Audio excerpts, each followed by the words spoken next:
बिस्मिल्लाहिर्रहमानिर्रहीम। अस्सलाम वालेकुम। मैं हूँ शाज़िया कमर और आज हम बनाने वाले हैं बहुत ही लज़ीज़ खुशबूदार चना पुलाव रेसिपी जो बहुत मज़ेदार बनकर तैयार होते हैं। तो चलिए मज़ेदार सी रेसिपी बनाना शुरू करते हैं। सबसे पहले एक कढ़ाई में 1 कप ऑयल डालकर हम इसको अच्छे से गर्म कर लेंगे। ऑयल गर्म होने के बाद एक मीडियम साइज़ का प्याज इसके अंदर बिल्कुल बारीक काट कर डाल देंगे और इसको हल्का सा कलर आने तक फ्राई कर लेंगे।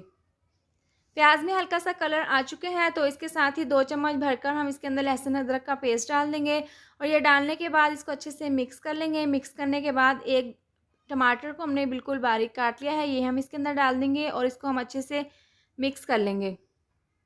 टमाटर डालने के बाद हम इसको ढककर 2 मिनट के लिए पका लेंगे। 2 मिनट के बाद टमाटर हल्के से सॉफ्ट हो चुके हैं और हम इसको अच्छे से मिक्स कर लेंगे। इस तरह से मिक्स करने के बाद हम इसके अंदर खड़े मसाले डाल देंगे। तो खड़े मसालों में हमने यहाँ पर लिए हैं 2 बड़ी इलायची, 2 छोटी इलायची, 2 तेज़पात के पत्ते, 10 अदद साबुत काली मिर्चें, आधी चम्मच साबुत ज़ीरा और 1 बादियान का फूल। ये तमाम खड़े मसाले हम मसाले में डाल देंगे और ये डालने के बाद हम इसको अच्छे से मिक्स कर लेंगे।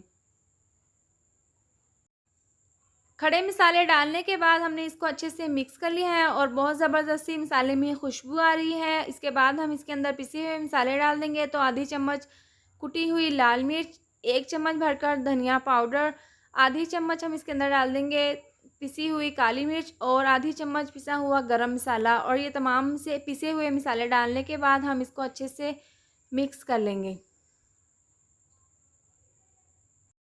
तमाम मसाले डालने के बाद हमने इसको अच्छे से मिक्स कर लिया है और 2 चम्मच हम इसके अंदर इमली डाल देंगे। इमली हमने पहले से भिगोकर पानी में रख दी थी और ये डालने के बाद हम इसको अच्छे से मिक्स कर लेंगे चना पुलाव में, इससे बहुत ही अच्छा सा टेस्ट आएगा। इसके बाद लास्ट में हम इसके अंदर 1 चम्मच भरकर नमक डाल देंगे। नमक डालने के बाद हम इसको अच्छे से मिक्स कर लेंगे और मसाला हमने काफ़ी यहाँ पर अच्छे से भून लिया है। इसके बाद 1 कप हम इसके अंदर बॉयल किए हुए सफ़ेद चने डाल देंगे। इसको हमने नमक डालकर पहले से बॉयल कर लिया था और ये डालने के बाद हम इसको अच्छे से मिक्स कर लेंगे। और अगर आपको मेरी ये वीडियो पसंद आए तो आप इसको लाइक और शेयर करें और अगर आप चैनल पर नए हैं तो इसको सब्सक्राइब कर दें और साथ दी हुई बेल को भी प्रेस कर दें। मसाले में चने डालने के बाद हमने इसको बहुत अच्छे से भून लिया है। इसके बाद हमने ये वाला ग्लास 1 चावलों का लिया है और 30 मिनट के लिए हमने चावलों को पानी में भिगोकर रख दिया था और 1 गिलास चावलों के हिसाब से मैं इसके अंदर 2 गिलास पानी डाल दूँगी और पानी डालने के बाद तेज़ आंच पर हम पानी को अच्छे से बॉयल कर लेंगे।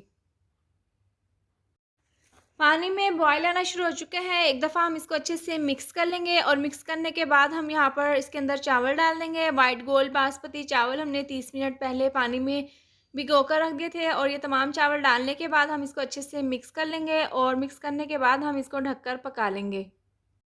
चावलों को पकते हुए तेज़ आंच पर 5 मिनट हो गए हैं और इसको हम अच्छे से मिक्स कर लेंगे। अभी इसमें काफ़ी पानी है तो हम इसको ढककर दोबारा से मज़ीद पका लेंगे।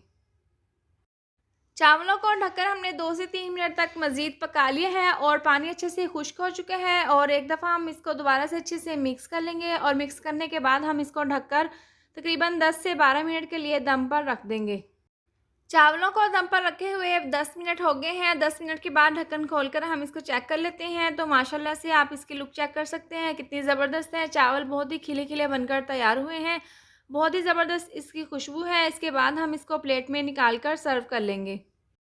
बहुत ही लज़ीज़ खुशबूदार चना पुलाव बनकर तैयार है। हमने इसको डिश आउट कर लिया है। आप इसको रायते के साथ या फिर चटनी के साथ खा सकते हैं। बहुत ही ज़बरदस्त इसका टेस्ट है। उम्मीद करती हूँ आपको मेरी ये मज़ेदार सी चना पुलाव की रेसिपी ज़रूर पसंद आई होगी। तो ये थी हमारी आज की वीडियो।